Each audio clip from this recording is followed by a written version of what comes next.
Dear friends, welcome to our English learning channel English with RK Jangid. Today's lesson is lesson number 10. दोस्तों, आज हमारा channel English with RK Jangid में आपका स्वागत है। मुझे ऐसा पूरा विश्वास है कि आप लोगों को इंग्लिश समझ में आते हैं। अगर आपको इंग्लिश थोड़ा भी समझ में आता है तो अपना चैनल सब्सक्राइब करें, लाइक करें, कमेंट करें और आपका दोस्तों को बताइए कि इंग्लिश सीखने के लिए बहुत ही अच्छा एक चैनल शुरू हो गया है। चैनल का नाम है इंग्लिश विद RK Jangid।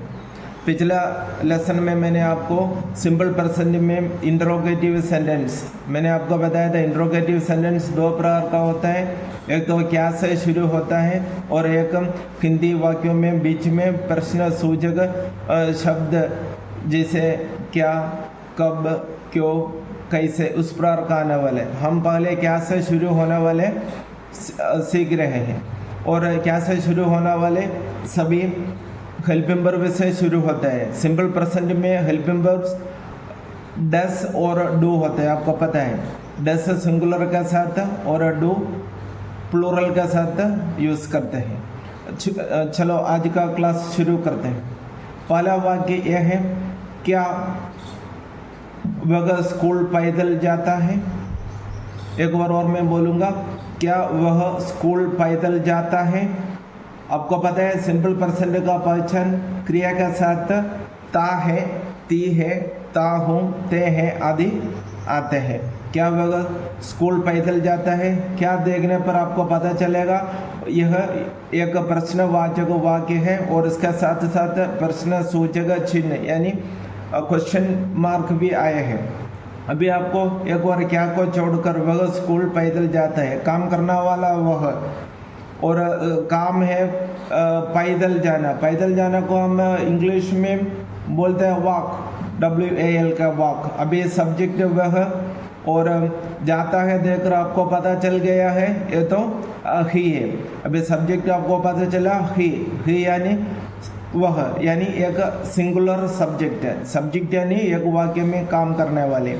हमें पता है सिंगुलर होने से हमें डस का इस्तेमाल करना है। डस सिंगुलर सब्जेक्ट हो तो डस आएगा, डस का बाद सब्जेक्ट। इसका गोल्डन रूल में पिछला लेसन में बताया है। आप एक बार पिछला लेसन पढ़ने का प्रयास करें कि सिंगुलर सब्जेक्ट होने से does plus singular subject plus verb का फर्स्ट फॉर्म। हमेशा ध्यान रखना, डू और डस का बाद वर्ब का फर्स्ट फॉर्म ही आता है सिंपल प्रेजेंट में। मैं आपको बता रहा हूँ सिंपल प्रेजेंट में डस ही वॉक टू स्कूल।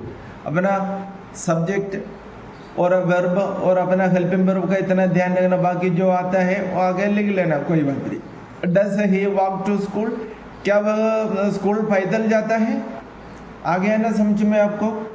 अभी दूसरा वाक्य है, क्या वह एक केक बनाती है।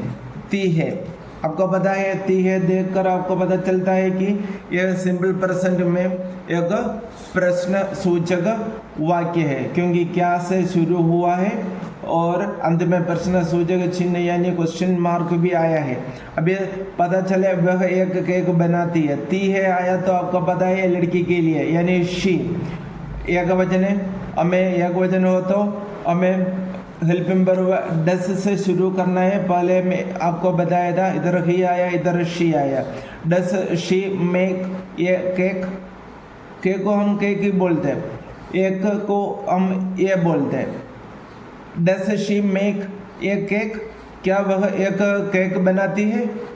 समझ में आ गया ना। बीच में और मैं आपको याद दिलाता हूँ कि अपना क्लास आपको पसंद आ गया तो अपना चैनल को सब्सक्राइब करें, अपना दोस्तों को भी बताइए, लाइक करें, कमेंट करें। देखो तीसरा है, क्या से शुरू है। इसका मतलब ये तो प्रश्न वाचक वाक्य है। क्या अरुण दिल्ली में रहता है। क्या अरुण दिल्ली में रहता है। अरुण किसी का नाम है यानी एक व्यक्ति का नाम है, वो तो हमेशा व्यक्तियों का नाम एक वचन में होता है। इसका मतलब हमें इधर हेल्पिंग वर्ब यूज़ करना है डस। डस अरुण लीव, यानी आपको पता है वर्ब का फर्स्ट फॉर्म ही आता है, डू डस का बाद वर्ब का फर्स्ट फॉर्म आएगा। लीव यानी रहना। डस अरुण लीव कहाँ? दिल्ली में। मैं को इन बोलते हैं, मैं इसको हम प्रिपोजिशन कहते हैं। मैं आपको आने वाले पाठों में प्रिपोजिशन का एक लिस्ट आपको बताऊंगा, ठीक है। डस अरुण लीव इन दिल्ली, यानी क्या अरुण दिल्ली में रहता है? आपको समझ में आ गया ना। अभी नेक्स्ट सेंटेंस है, क्या से शुरू है, इसका मतलब ये प्रश्न वाचक वाक्य है, यानी इंटरोगेटिव सेंटेंस है। क्या मेरा मित्र एक पत्र लिखता है? मेरा मित्र एक पत्र लिखता है। इसमें काम करने वाला कौन है? मेरा मित्र। मेरा यानी माई। इस प्रकार का एक लिस्ट में इम्पोर्टेंट वर्ड्स का एक लिस्ट में आने वाले लेसनों में आपको बताऊंगा। मेरा मित्र एक पत्र लिखता है, यानी काम करने वाला कौन है? मेरा मित्र। क्या करता है? लिखने का कार्य करता है। कोई पूछता है क्या लिखता है? पत्र। कितना पत्र? एक पत्र। अभी आपको समझ में आ गया, काम करने वाला सब्जेक्ट होता है और वर्ब लिखना। क्या लिखना पूछा तो एक पत्र। क्या मेरा मित्र एक पत्र लिखता है? यानी इसमें आपको पता चला है कि क्या से शुरू है, इसका मतलब यह तो इंट्रोगेटिव सेंटेंस है, इसलिए सिंगुलर सब्जेक्ट है, इसलिए डस से शुरू होगा। माई फ्रेंड सब्जेक्ट है, डस माई फ्रेंड राइट है, वर्ब का फर्स्ट फॉर्म। क्या मेरा दोस्त या मित्र लिखता है? क्या लिखता है पूछा तो एक पत्र। Does my friend write a letter? क्या मेरा मित्र एक पत्र लिखता है? आ गया ना समझ में। अभी नेक्स्ट है, क्या से शुरू है। क्या से शुरू होने से आपको पता चलता है यह इंट्रोगेटिव सेंटेंस है, और क्या से शुरू होगा तो आपको भी पता चलता है। वापस ये तो हेल्पिंग वर्ब से शुरू करते हैं, और ते है आया तो आपको समझ में आता है सिंपल प्रेजेंट का है। देखो इसमें अपने क्या क्या संकेत मिलता है। क्या से शुरू है तो इंट्रोगेटिव सेंटेंस यानी प्रश्नवाचक वाक्य, और ते में अंत होता है तो सिंपल प्रेजेंट है। तो अपन को पता चलता है ये सिंपल प्रेजेंट में एक प्रश्नवाचक वाक्य है। फिर आगे अपन जाएंगे तो पता चलता है क्या से शुरू होने से एक प्रश्नवाचक वाक्य है। अभी अपन को ये क्या को छोड़कर लड़के गृह कार्य करते हैं। लड़के बॉयज क्या करते हैं? गृह कार्य। क्या लड़के गृह कार्य करते? काम करने वाला कौन है? लड़के यानी बॉयज यानी बहुवचन है। बॉयज बहुवचन हो तो हमें डू इस्तेमाल करना है। डू बॉयज करना को हम डू बोलते हैं। डू यानी करना। क्या करना? Homework. Do boys do homework. क्या लड़के गृह कार्य करते हैं? और क्वेश्चन मार्क भी आपने लगा दिया है। आगे ना समझ में। अभी नेक्स्ट क्या से शुरू है, इसका मतलब आपको पता चल गया, एक इंट्रोगेटिव सेंटेंस है। और फिर ती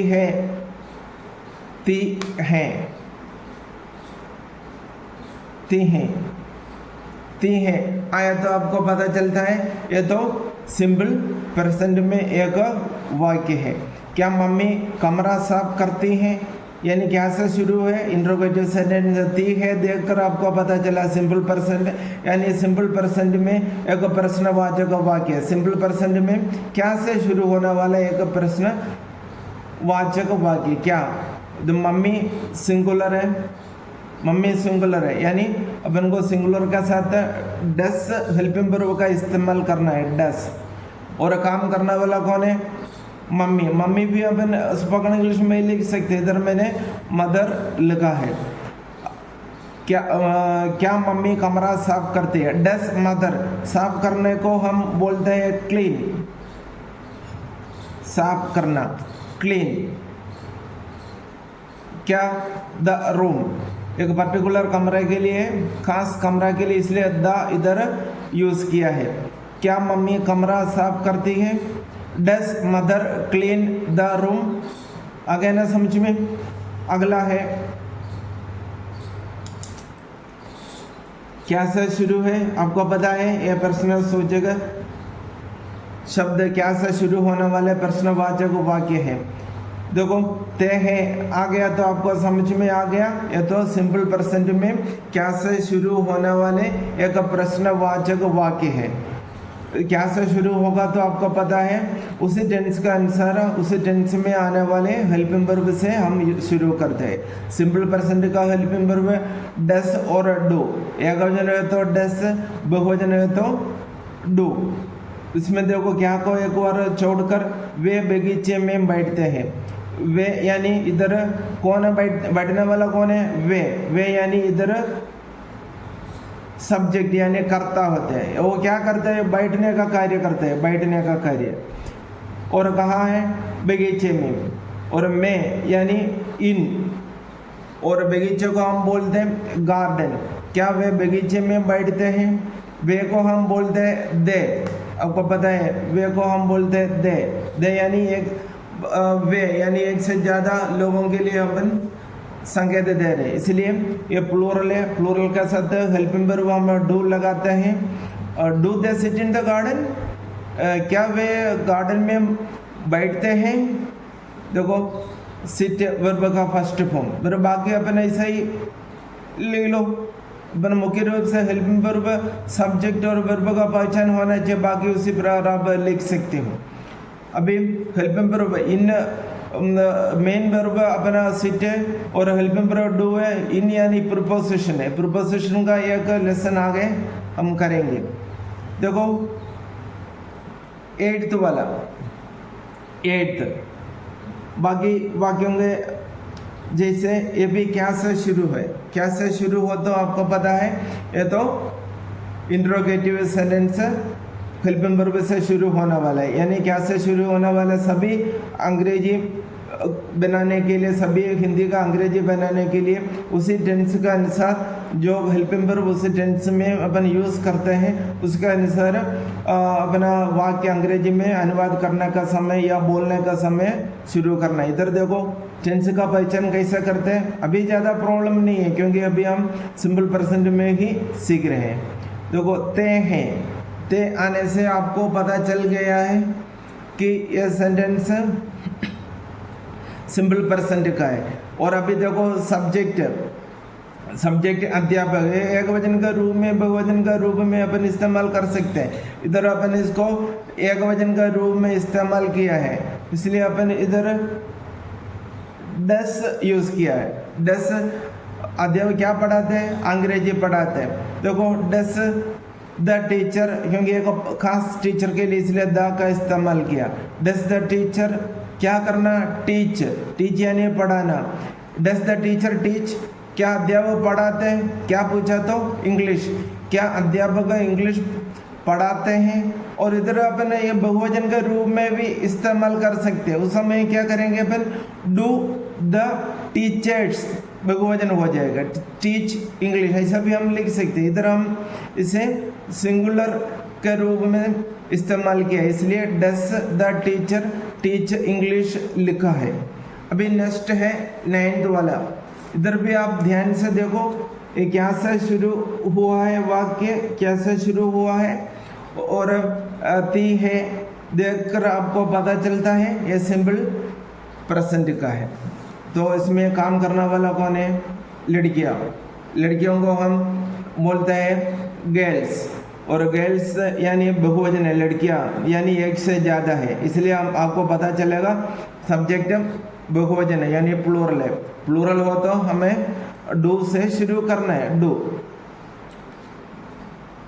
द गर्ल्स। इधर द गर्ल्स इसलिए यूज़ किया है, कमरे में कुछ खास लड़कियाँ नाचती है ऐसा पूछते हैं, इसलिए अपन इधर द यूज़ किया। डू द गर्ल्स क्रिया क्या है, नाचने का, नाचने को हम बोलते हैं dance. Do the girls dance, क्या लड़कियां नाचती हैं, कहाँ, in the room, in the room. In preposition है, प्रीपोजिशन का जो इंग्लिश हमें बोलने के लिए प्रीपोजिशन बहुत ही अनिवार्य है। इसका एक लेसन पूरा, एक या 2 लेसन हम आगे करेंगे। Do the girls dance in the room, क्या लड़कियां कमरे में नाचती हैं। देखो अगला है क्या मैं अंग्रेजी बोलती हूँ। देखो क्या से शुरू है, आपको पता है इंट्रोगेटिव सेंटेंस है और कौन सा टेंस का है, ती देखकर, ती हूँ देखकर हमें पता चलता है कि यह सिंपल प्रेजेंट का है। इसलिए फिर देखना सब्जेक्ट यानी आई, क्रिया बोलना, क्या बोलना है पूछा तो अंग्रेजी। अभी हमें जो जरूरी बात है सब पता चले, क्या से शुरू हो गया, इसलिए हमें पता चले इंट्रोगेटिव सेंटेंस यानी प्रश्नवाचक वाक्य।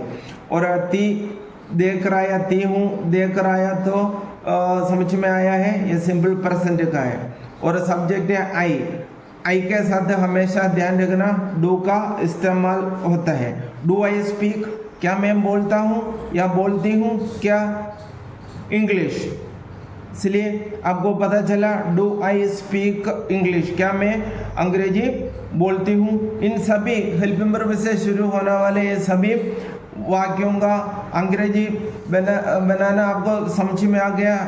और आने वाले लेसन में इसे सभी क्वेश्चन का आंसर भी हम सीखेंगे। क्या से शुरू होने वाले सभी प्रश्नों का उत्तर हम जी हाँ या नहीं में दे सकते हैं। क्या लड़कियां कमरे में नाचती हैं, जी हाँ लड़कियां कमरे में नाचती हैं, नहीं जी नहीं लड़कियां कमरे में नहीं नाचती है। इस प्रकार का अगले लेसन में हम करेंगे। और आपको अपना चैनल पसंद आ गया तो लाइक करें, शेयर करें, सब्सक्राइब करें, कमेंट करें। धन्यवाद।